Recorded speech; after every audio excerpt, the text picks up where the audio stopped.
बच्चों, इस लेक्चर में हम लोग यूपी बोर्ड इंग्लिश मीडियम की फिजिक्स की यूनिट फर्स्ट के विषय में पढ़ेंगे कि यूनिट फर्स्ट में कितना सिलेबस आपको 2023 के बोर्ड एग्जाम के लिए तैयार करना है या किस चैप्टर से कितने मार्क्स आएंगे, इस पे बात करेंगे। तो जैसा कि आप लोगों ने अपनी बुक में देखा ही होगा कि सबसे पहला यूनिट फर्स्ट की अगर हम बात करते हैं तो यूनिट फर्स्ट आपके बुक में जो दी है उसका यूनिट फर्स्ट की हेडिंग आपकी पड़ी होगी इलेक्ट्रोस्टैटिक। Electrostatic,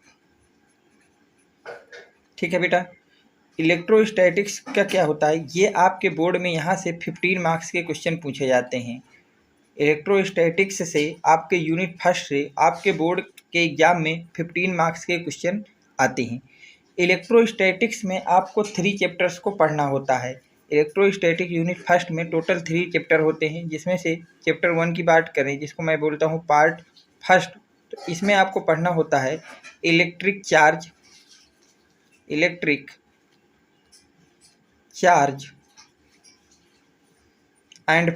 electric field. इसी तरह से अगर मैं आपसे बात करूं पार्ट सेकंड की, पार्ट सेकंड में आपको पढ़ना होता है इलेक्ट्रोस्टैटिक पोटेंशियल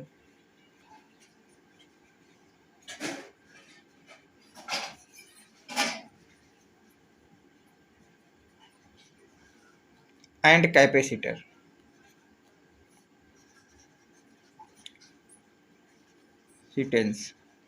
ठीक, और आपको पार्ट 3, ये 3 चैप्टर आपके यूनिट फर्स्ट में दिए हैं और अगर आपने बोर्ड के लिए इन 3 चैप्टरों को अच्छी तरह से तैयार कर लिया, अच्छी तरह से इनके कॉन्सेप्ट को समझ लिया, तो यहाँ से आपके बोर्ड में 15 मार्क्स के जो भी क्वेश्चन आएंगे आप आसानी से उनको कर सकेंगे। पार्ट 3 में इसमें जो हमको पढ़ना होता है या चैप्टर 3 जिसको आप लोग बोल सकते हैं, उसमें हम लोग पढ़ते हैं करंट इलेक्ट्रिसिटी को।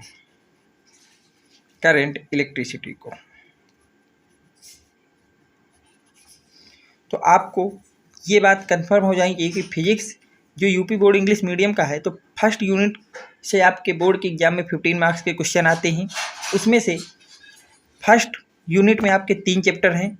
पहला चैप्टर आपका है electric charge and electric field, दूसरा चैप्टर है आपका इलेक्ट्रोस्टैटिक पोटेंशियल एंड कैपेसिटेंस, और तीसरा चैप्टर है आपके पास करंट इलेक्ट्रिसिटी। अगर आप इन 3 चैप्टरों को अच्छी तरह से तैयार कर लेते हैं तो आपके बोर्ड में यहाँ से 15 मार्क्स बिल्कुल सॉलिड हो जाएंगे। अब देखिए, मैं थोड़ी कुछ छोटी बातें आपको और बताता हूँ। थोड़े कॉन्सेप्ट आपको समझना है, थोड़े और छोटे कॉन्सेप्ट हैं।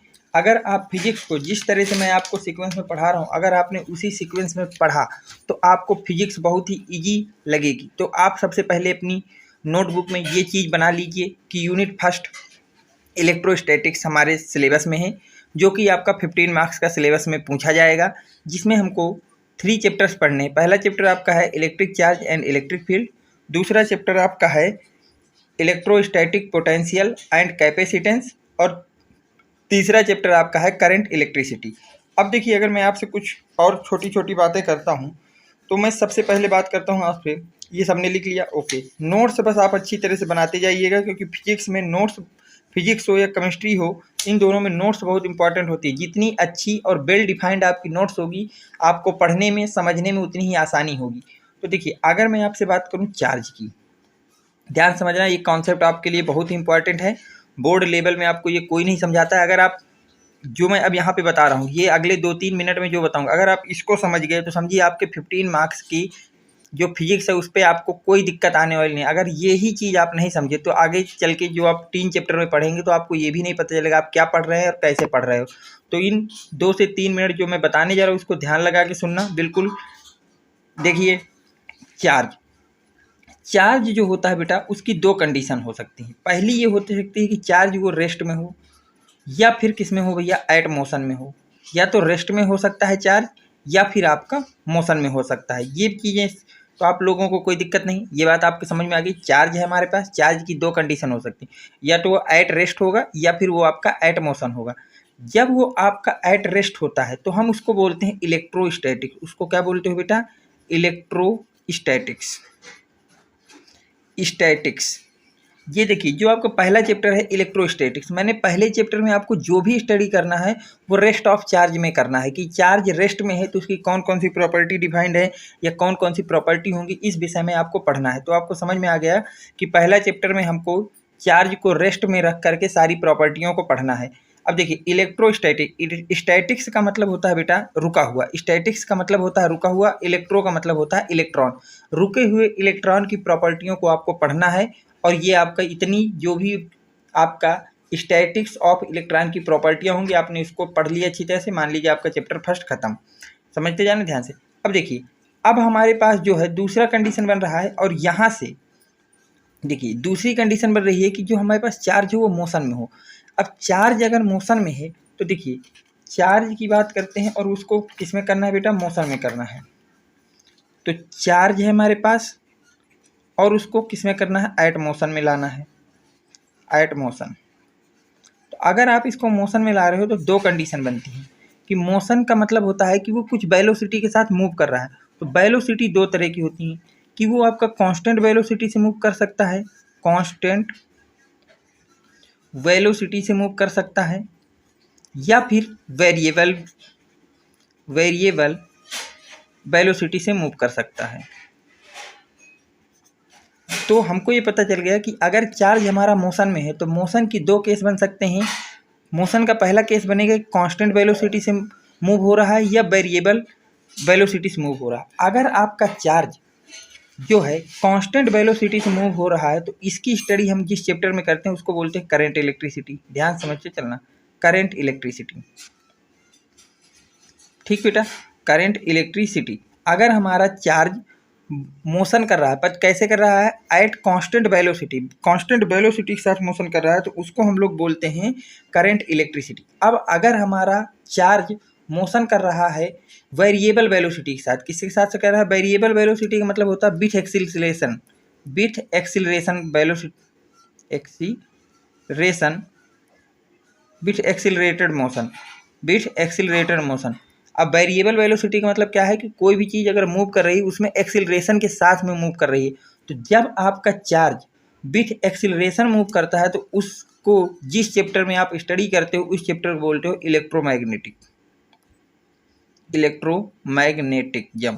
उसको क्या बोलते हो आप लोग भैया, इलेक्ट्रोमैग्नेटिज्म। अब देखिए इन तीनों चैप्टरों में ध्यान समझिएगा, चार्ज की स्टडी करना है। यहाँ से टोटल आपके सिलेबस में 23 मार्क्स का कुछ पेपर बनता है। इन जितना मैंने बताया कि चार्ज के रिस्पेक्ट में आपके बोर्ड में या किसी एंट्रेंस एग्जाम में 23 मार्क्स का पेपर यहाँ से बनाया जाता है। चार्ज अगर रेस्ट में है तो आप उसकी जो स्टडी करेंगे, रेस्ट ऑफ चार्ज की जो स्टडी करते हैं जिस चैप्टर में करते हैं उसको इलेक्ट्रोस्टैटिक करते हैं। आपके सिलेबस में यहाँ से 8 मार्क्स के क्वेश्चन पूछे जाएंगे। कितने मार्क्स के पूछे जाएंगे भैया, 8 मार्क्स के पूछे जाएंगे। चार्ज अगर हमारा मोशन में है तो मोशन दो तरह से हो सकता है, कांस्टेंट वेलोसिटी से या फिर एक्सीलरेशन के साथ में। अगर कांस्टेंट वेलोसिटी के साथ आपका एक्सीलरेशन कर रहा है तो उसको हम लोग करंट इलेक्ट्रिसिटी के चैप्टर में पढ़ेंगे और यहाँ से आपका 7 मार्क्स का बोर्ड में पेपर पूछा जाएगा। और इसके बाद अगर हमारा चार्ज मूव कर रहा है मोशन में विथ एक्सीलरेशन में आपका मूव कर रहा है तो उसको हम लोग जिस चैप्टर में पढ़ते हैं उसको होता है चार्ज की स्टडी करना है कि चार्ज के वेलोसिटी जो है एक्सीलरेशन के साथ वेलोसिटी उसकी चल रही है, तो आपको उसकी स्टडी जिस चैप्टर में करना है उस चैप्टर का नाम होता है इलेक्ट्रोमैग्नेटिज्म। और ये आपके सिलेबस में 8 मार्क्स का बोर्ड में आता है। तो देख लीजिए 8 16 और 7 आप जोड़ेंगे तो उसमें कितना हो जाएगा भैया 23। तो अगर आपने इन 3 चैप्टरों को अच्छी तरह से पढ़ लिया तो आपके यहाँ से 23 मार्क्स का बोर्ड में पेपर आएगा। और इसके बाद आपको कुछ भी यहाँ से नहीं पढ़ना, जितना कुछ मैं आपको इस नोट्स में बताऊँगा उस नोट्स को आपको सही से बना लेना है। अगर कोई डाउट आ रहा है किसी कॉन्सेप्ट में आपको किसी को, तो आपको मेरे व्हाट्सएप नंबर या मेरे टेलीग्राम ग्रुप में अपनी प्रॉब्लम को सेंड कर देना, मैं उसका सोल्यूशन विदिन 24 आवर्स आपके पास प्रोवाइड करा दूंगा। ठीक।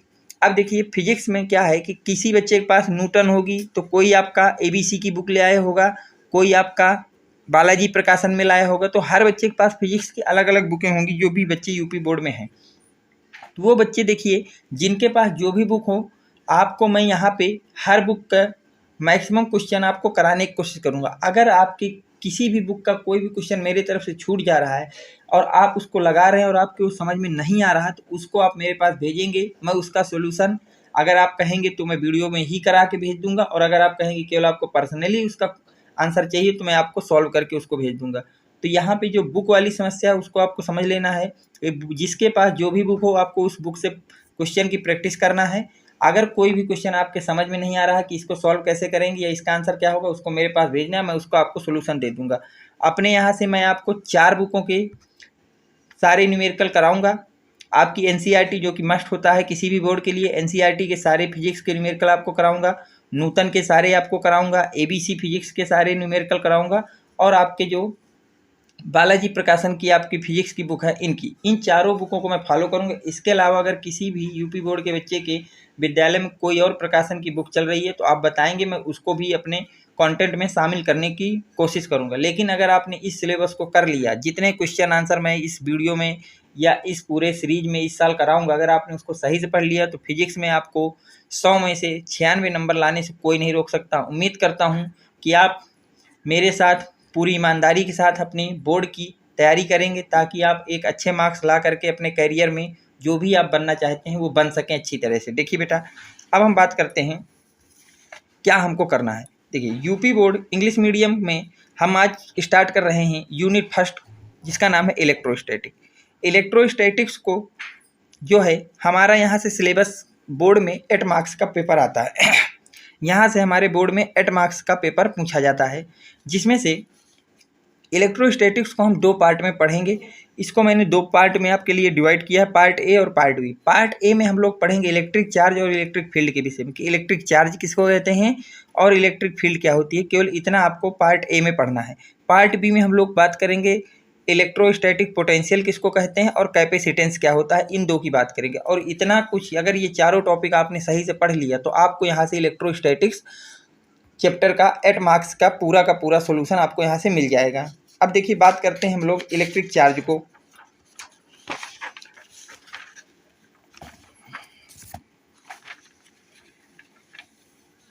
तो देखिए बेटा, ध्यान से समझना। सबसे पहले आप इंडेक्स बनाएंगे कि इस चैप्टर में हमको पढ़ना क्या क्या है। Electric charge and electric field के चैप्टर में आपको सबसे पहले पढ़ना है इलेक्ट्रिक चार्ज किसको कहते हैं। फिर आप लोग पढ़ेंगे कंजर्वेशन ऑफ चार्ज क्या होती है। फिर आपको पढ़ना है Coulomb's law, very most important board के लिए आपका कूलॉम्स लॉ को पढ़ना है। सुपर इम्पॉसिबल प्रिंसिपल को पढ़ना है। इसके बाद आपको पढ़ना है electric field, very most important, ये भी बोर्ड के लिए बहुत ही ज़्यादा इंपॉर्टेंट है बेटा। अभी देखिए, ये जो मैं इंपॉर्टेंट लिखाता जा रहा हूँ इनको आप लिखते चलिएगा। पेपर के समय आप लोग सर इंपॉर्टेंट बता दिए, इंपॉर्टेंट बता दिए। अरे बेटा, मैं डेली आपको सिलेबस के साथ ही इंपॉर्टेंट बताता चल रहा हूँ। इसको आप अच्छी तरह से टिक मारते जाइएगा कि ये चीज़ें बहुत ही ज़रूरी है बोर्ड के लिए। ठीक, electric field due to electric charge, very most important board के लिए। Electric field lines, very most important board के लिए। डाइपोल्स, फिर आप लोग पढ़ेंगे electric field due to electric dipole, force on electric dipole at constant electric field, very most important board के लिए बेटा। फिर आपको पढ़ना है इलेक्ट्रिक फ्लक्स, ये भी वेरी मोस्ट इंपॉर्टेंट है। फिर आपको पढ़ना है गॉस लॉ, ये भी वेरी मोस्ट इंपॉर्टेंट है। फिर एप्लीकेशन ऑफ गॉस लॉ। इतनी चीज़ें आपको इस चैप्टर में पढ़ना है। Electric charge and electric field में आपको इतने टॉपिकों को पढ़ना है। तो हम सबसे पहले स्टार्ट करते हैं। नोट्स आप सही से बनाइएगा, बस इस बात को याद रखिएगा। नोट्स आप जिस तरह से मैंने बनाए हैं इसी तरह से आपको भी नोट्स बनाने हैं। तो अब आपको बात हमको करनी है इलेक्ट्रिक चार्ज के विषय में। इलेक्ट्रिक चार्ज क्या होता है। तो सबसे पहले हम बात करते हैं इलेक्ट्रिक चार्ज से भी पहले कि हमको इलेक्ट्रोस्टैटिक्स में हमको पढ़ना क्या होता है। इलेक्ट्रोस्टैटिक्स में आपको पढ़ना होता है, ये फिजिक्स की वो ब्रांच होती है, the branch of physics which deals with charge at rest. जो आपका इलेक्ट्रोस्टैटिक्स होता है ये फिजिक्स की वो ब्रांच होती है जिसमें हम लोग रेस्ट ऑफ चार्ज को डील करते हैं। जिसमें हम किसके विषय में स्टडी करते हैं भैया, रेस्ट ऑफ चार्ज के विषय में स्टडी करते हैं।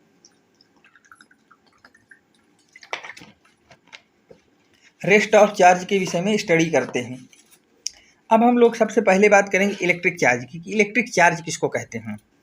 तो देखिए, charge is the property due to which body अथवा particle produce electric and magnetic field.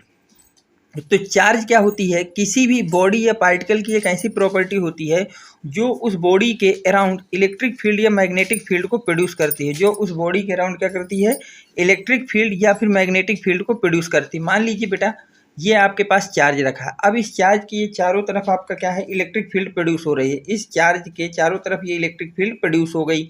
तो याद रखना इलेक्ट्रिक चार्ज क्या होता है। इलेक्ट्रिक चार्ज किसी भी पार्टिकल या बॉडी की वो प्रॉपर्टी होती है जो उस बॉडी के around electric field and magnetic field को प्रोड्यूस करती है।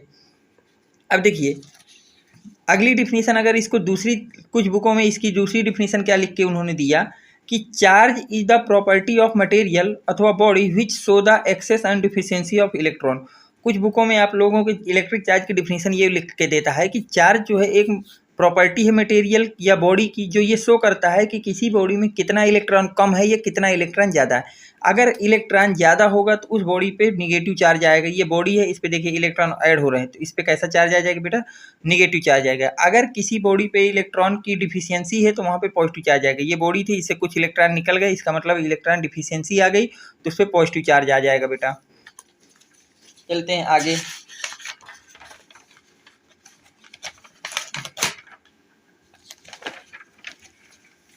अब देखिए इसके बाद की अगर मैं बात करता हूँ, अब यहाँ से आपको अगली हेडिंग आप लोग डालेंगे प्रॉपर्टीज ऑफ चार्ज। अगली हेडिंग आप लोग क्या डालेंगे बेटा, प्रॉपर्टीज ऑफ चार्ज के विषय में हम लोग डालेंगे। अगली हेडिंग आप लोग डालेंगे properties of charge. Properties of charge में पहली प्रॉपर्टी होती है like charge repels each other. जो लाइक चार्ज होते हैं, सेम चार्ज, वो क्या करते हैं, रिपेल करते हैं ईच अदर, एक दूसरे को क्या करते हैं बेटा, रिपेल करते हैं, एक दूसरे को क्या करते हैं, रिपेल करते हैं। जैसे आपका ये पॉजिटिव चार्ज और पॉजिटिव चार्ज, ये एक दूसरे से कैसे होंगे भैया, रिपेल करेंगे, एक दूसरे से दूर भागेंगे। ये निगेटिव चार्ज है, ये निगेटिव चार्ज है, ये भी एक दूसरे से कैसे होंगे भैया, दूर को भागेंगे।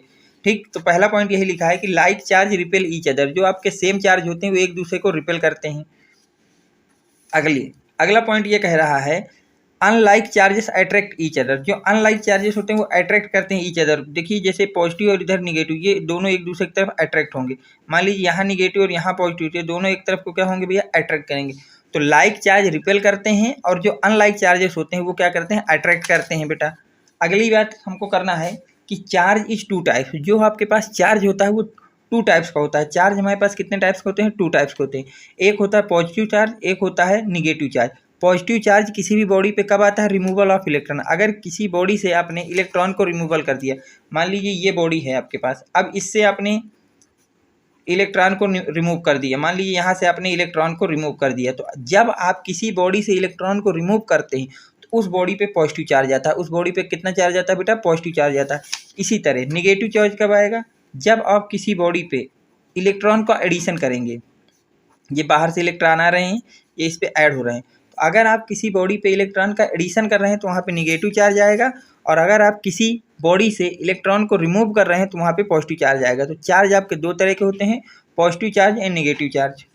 ठीक, अगली चीज़ देखिए, therefore charge of any body particle is given by. अगर आपको किसी बॉडी पे चार्ज निकालना है कि टोटल उस पर कितना चार्ज होगा, तो आपको हमेशा जो फार्मूला यूज करना है वो होता है Q equal two plus minus का एनी। क्या होता है भैया, Q equal two plus minus का एनी होता है। वो फार्मूला आपके सामने क्या होता है भैया, Q equal two plus minus any. यहाँ पे मैंने प्लस माइनस इसलिए लगाया क्योंकि क्या होता है, कई बार जो आपके बोर्ड के टीचर्स होते हैं वो डायरेक्ट आपको फार्मूला लिख के बता देते हैं Q इक्वल टू एनी।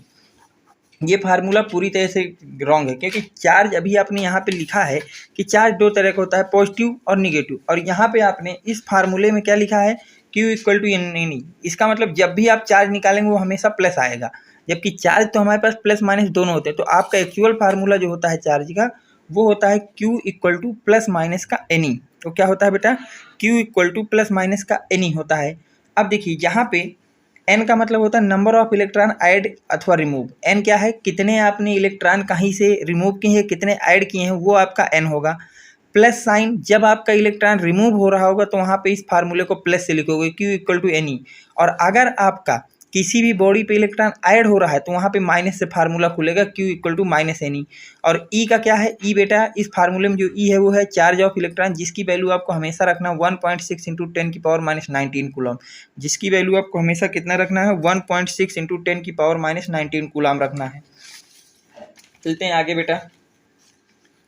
अगली चीज़ ये कह रही है charge is rest only produce electric field. अगला प्रॉपर्टी ये होती है इलेक्ट्रिक चार्ज की, जो आपको याद रखना है कि अगर आपके पास जो चार्ज है वो रेस्ट में है, चार्ज अगर आपका रेस्ट में है तो वो केवल और केवल इलेक्ट्रिक फील्ड को प्रोड्यूस करेगा। केवल और केवल किसको प्रोड्यूस करेगा बेटा, इलेक्ट्रिक फील्ड को प्रोड्यूस करेगा। अगली प्रॉपर्टी होती है charge is move at constant velocity, कि अगर आपका चार्ज जो है कांस्टेंट वेलोसिटी के साथ मूव कर रहा है तो electric field and magnetic field दोनों को प्रोड्यूस करेगा। अगर आपका जो चार्ज है वो रेस्ट में है तो केवल और केवल इलेक्ट्रिक फील्ड को प्रोड्यूस करेगा। अगर चार्ज आपका मूव कर रहा है, पर कैसे मूव कर रहा है, एट कांस्टेंट वेलोसिटी, तो वहाँ से वो क्या करता है, electric field and magnetic field दोनों को प्रोड्यूस करता है। और अगर आपका जो चार्ज है वो मूव कर रहा है वेरिएबल वेलोसिटी के साथ, किसके साथ मूव कर रहा है बेटा, वेरिएबल वेलोसिटी के साथ मूव कर रहा है, the produce electric field and variable magnetic field and electromagnetic wave, तो वहाँ से भी वो आपका इलेक्ट्रिक फील्ड तो प्रोड्यूस करेगा, पर जो मैग्नेटिक फील्ड होगा वो वेरिएबल होगा, क्योंकि जो आपकी वेलोसिटी है वो वेरिएबल है, और जो इलेक्ट्रोमैग्नेटिक वेव को भी प्रोड्यूस करता है। तो ये 3 चीज़ें याद रखना, ये भी प्रॉपर्टी बहुत ही ज़्यादा इंपॉर्टेंट प्रॉपर्टी हैं।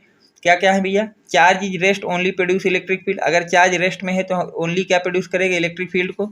Charge is move at constant velocity, अगर आपका चार्ज मूव कर रहा है कांस्टेंट वेलोसिटी के साथ तो वो क्या प्रोड्यूस करेगा, electric field and magnetic field को प्रोड्यूस करेगा। और अगली प्रॉपर्टी कह रही, charge is move at variable velocity, अगर चार्ज आपका मूव कर रहा है वेरिएबल वेलोसिटी के साथ तो वो क्या प्रोड्यूस करेगा, electric field and variable magnetic field and electromagnetic. अगर आप लोगों को आज का वीडियो पसंद आया हो तो इस वीडियो को लाइक करेंगे, चैनल को सब्सक्राइब करेंगे, अपने फ्रेंड सर्कल में ज़्यादा से ज़्यादा लाइक करेंगे। जितना ज़्यादा से ज़्यादा आप अपने फ्रेंड को इस चैनल से जोड़ेंगे, मैं आपको उतना ही जल्दी आपको सिलेबस 12th का पूरा कंप्लीट करा दूंगा, ये आप समझ लीजिए। तो उम्मीद करता हूँ कि इस वीडियो में आपको कोई डाउट नहीं आया होगा, जो भी चीज़ें आपको मैंने समझाई होंगी वो आसानी से समझ में आ गई होंगी। चलिए मिलते हैं नेक्स्ट वीडियो में। Thanks for watching, next video coming soon.